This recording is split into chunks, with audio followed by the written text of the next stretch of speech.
I paid a fortune teller to lie to my current wife that we are perfectly compatible according to our horoscope. I'm white and married to an Asian woman, and she, along with her entire family, is highly superstitious. She was explicitly told, before the wedding, you absolutely must visit an astrologer and check your compatibility according to the Chinese horoscope. I am an extremely rational person, and I don't like relying on luck. We had been dating for a year, things were serious, and I was head over heels in love with her. Then it turned out that this astrological compatibility was almost the deciding factor for her. When I realized this, I panicked. I couldn't leave everything to chance that I told her. Okay, let's go to Chinatown to a fortune teller. The day before the visit, I secretly went there myself, found an old woman with good reviews, and paid her $400 to tell my future wife that our stars and all that crap were perfectly aligned. The next day, we came together, and she played the part perfectly. She even printed a beautiful piece of paper with a detailed report on why we were simply made for each other. I'm happily married now. Our first child is on the way,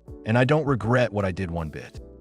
I ignore my deceased friend's son. I'm 34. 14 years ago, I lost my best friend. We were both 20, and he had just found out his girlfriend was pregnant. He died in my arms. We had been friends since we were 7. His loss, especially under those circumstances, completely derailed me. I spiraled downwards and almost completely broke. Only after moving to another state did I slowly start to recover. As I mentioned, his girlfriend was pregnant. She also ended up in a deep hole after their son was born, and she had no support whatsoever. When the boy was about 2 years old, she took her own life. When I heard about it, I was once again on the brink and seriously considered doing the same. As for the child, once my condition became somewhat stable, I at least tried to find out how he was doing. My friend's parents, his grandparents, were disabled and couldn't raise the child physically or financially. His mother's family wasn't around. The boy ended up in the foster care system.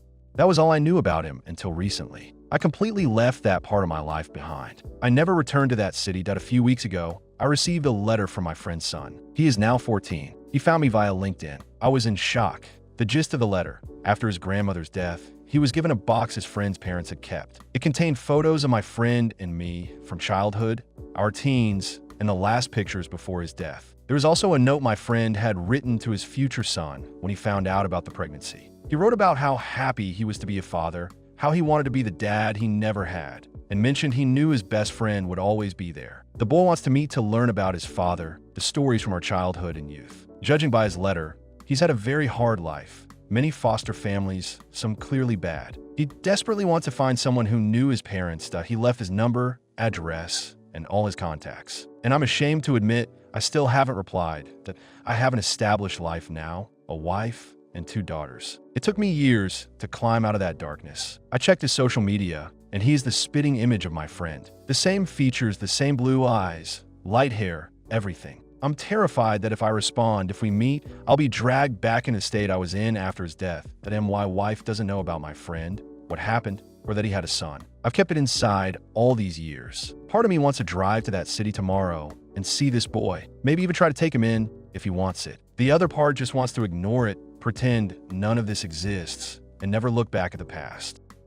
I feed the homeless using my company card. I use my corporate credit card to feed the homeless. For every meal I buy for myself, I share food with a homeless person. I hold a senior sales position at one of the top 50 tech companies. Our firm is literally making billions. My job often requires me to travel to expensive cities all over the world. On these trips, I'm given a daily food allowance of over $300 because prices there are crazy.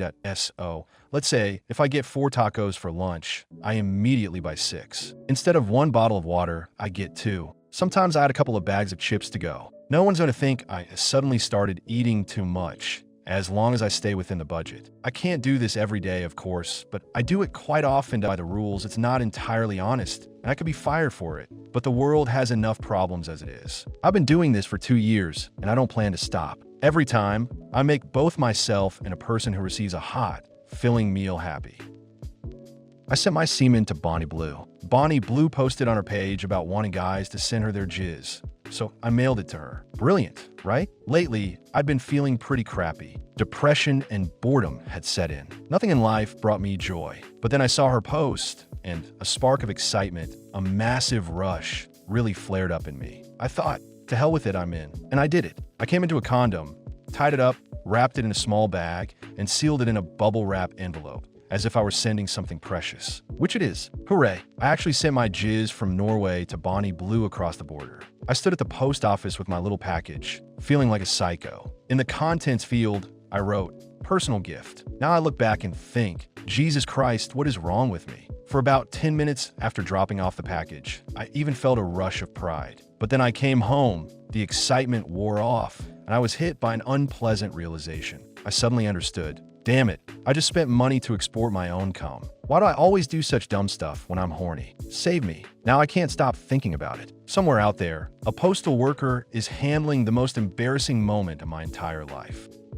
I'm turned on by very skinny girls. I'm super turned on by very skinny girls with flat butts and small chests. I remember when I was a teenager, almost all my friends were into girls with big butts, huge boobs, and short, curvy girls. They were constantly discussing which girl was the hottest, making ratings and all that. Once they made a top list right in class, and I just kept quiet. But then someone asked, "So who do you think is the sexiest?" I named a girl I really liked. The reaction I got was, "Seriously? She's a board. There's nothing to hold on to." At that moment, I realized it was better to keep my taste to myself. As I got older, I tried to retrain myself because everyone suggested this was somehow wrong, but it didn't work. If I'm at a party, my eyes immediately go to the skinniest girls, even those with completely flat chests and butts. To me, that's 100 times hotter. It's on an instinctual level. My brain just locks onto them. And you know what? Even though I've been taught my whole life that it's shameful to praise this body type, I no longer want to be embarrassed about it. If a girl is healthy and an adult,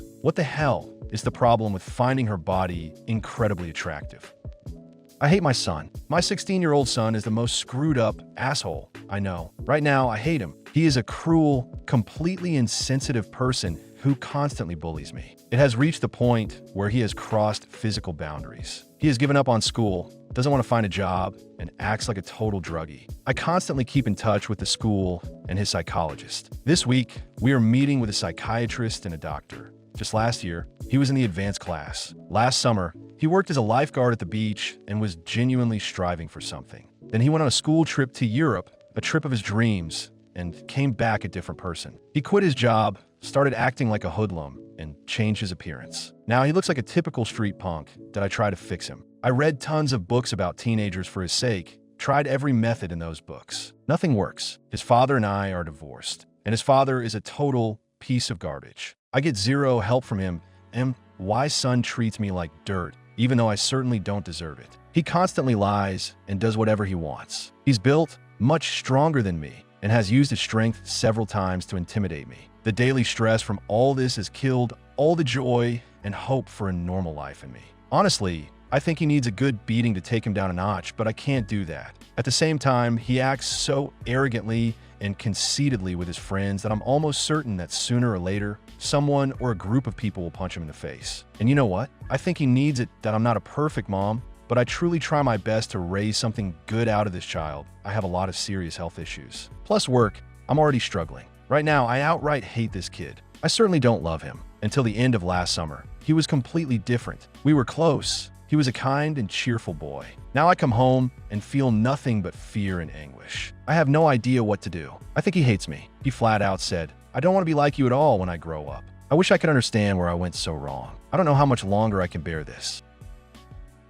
My boyfriend has a small penis. My boyfriend and I have been dating for 9 months. Overall, things are really great. He's an amazing guy. He has a good job, a great family. He's kind, handsome. We have a lot of common topics and interests, but in bed, our compatibility is a little below average. He has a rather small penis, and I'm curvy in my hips and butt. So the combination didn't turn out to be the best. The missionary position is more or less okay, but when we try something else, it doesn't work out at all. He constantly slips out or simply can't physically get past my thighs. Because of this, tension has started to appear in our relationship.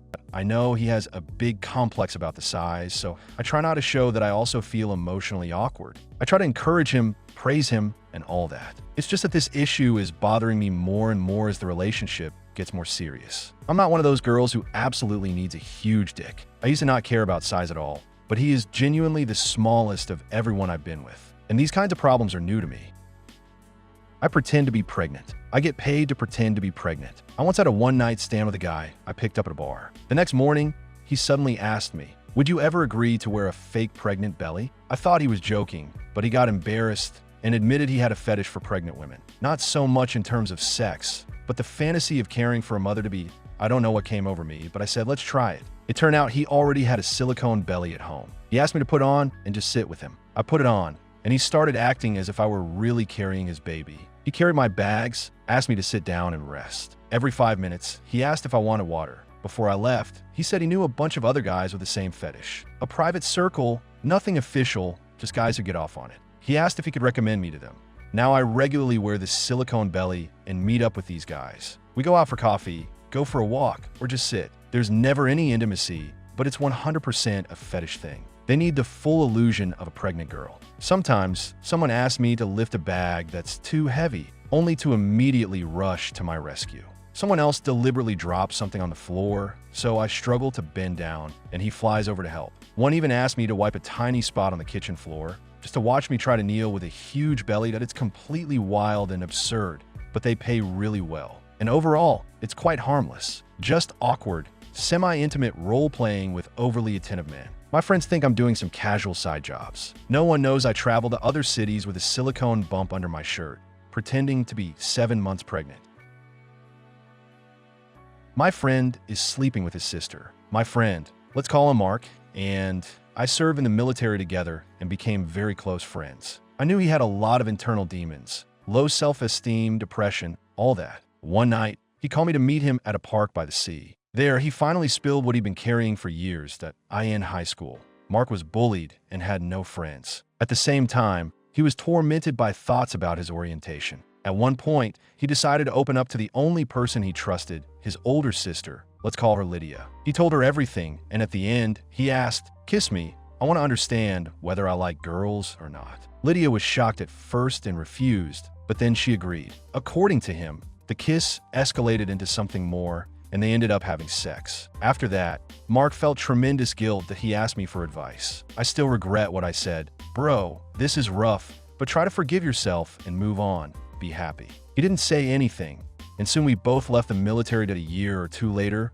we were drinking together one day. He came over in an absolutely euphoric mood, which I had never seen from him before, and blurted out, "I'm in love with Lydia, my sister." Before I could even open my mouth, he said, "You yourself told me to let go of the guilt and try to be happy." Then it turned out that after that first time, Lydia started blackmailing him. "Do what I say, or I'll tell everyone you assaulted me." He obeyed and became her personal toy. And somewhere in that hell, he apparently developed Stockholm Syndrome. The guy actually fell in love with her, and now they're secretly hooking up behind their family's back. He told me a bunch of disgusting details and even showed me photos and videos, and I still blame myself. If I had said something else back then, maybe he wouldn't have spiraled into this abyss. Apparently, Lydia decided to take control, and her younger brother turned out to be the most convenient and compliant target. I still talk to him sometimes because if I cut off contact, I'll feel even worse. I'll feel like I ran away and abandoned him in this nightmare. Over the years, this secret has just eaten me alive. Edited.